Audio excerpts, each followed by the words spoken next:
Kita membutuhkan kasih sayang Allah di alam barzakh. Kita membutuhkan pertolongan Allah wadai tatobiat dalam dunianya. Artinya truk malik maut dan lain sebagainya. Dan tinggal urut kiamat, hanya amal-amal sedekahlah yang begitu berfungsi di yaumil mahsyar kelak. Sebagaimana dalam ayat yang lain, baik sampai itulah Allah nak ingat, wa anfiqu ala ma razaqnakum min qabli ayyatiya ahadakumul maut fayaqulu laula akhartani ila ajalin qarib fa asaddaka wa akum minas solihin.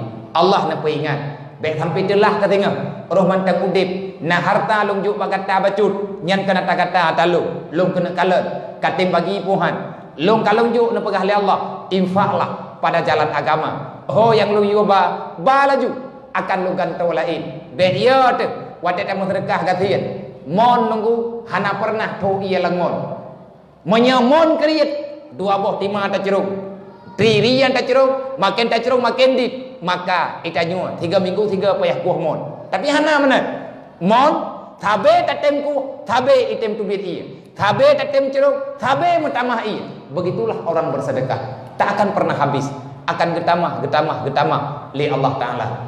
Maka ông tem punya hantar juk, hati hantar tem juk, meninggal itu tinggal. Allah nak khut. Tiban kata yang li Allah. Tanya tak khut.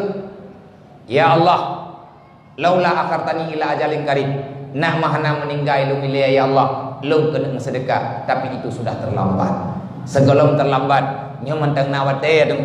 Kerubuan mentang nawate, dempu mentang nawate. Udah berkreat draw ke draw tu. Mesedekahnya kan ke gop. Tajuk ke gop yang ku bebut tanah cuk ke rot. Tajuk ke urang yang ku bebut kata kubah ba Allah.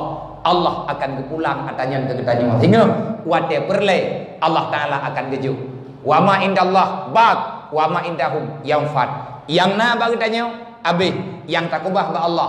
Allah bersifat dengan baqi. Allah bersifat dengan hanafana. Allah bersifat dengan akhir.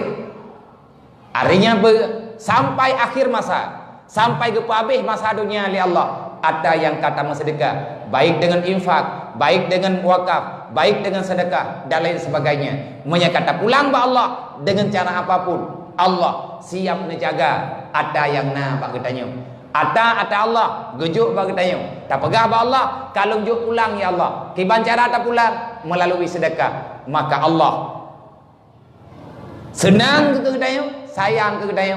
Adanya akan ketambah dengan lebih baik pada kali yang lain. Sekali lagi, wallahu a'lam.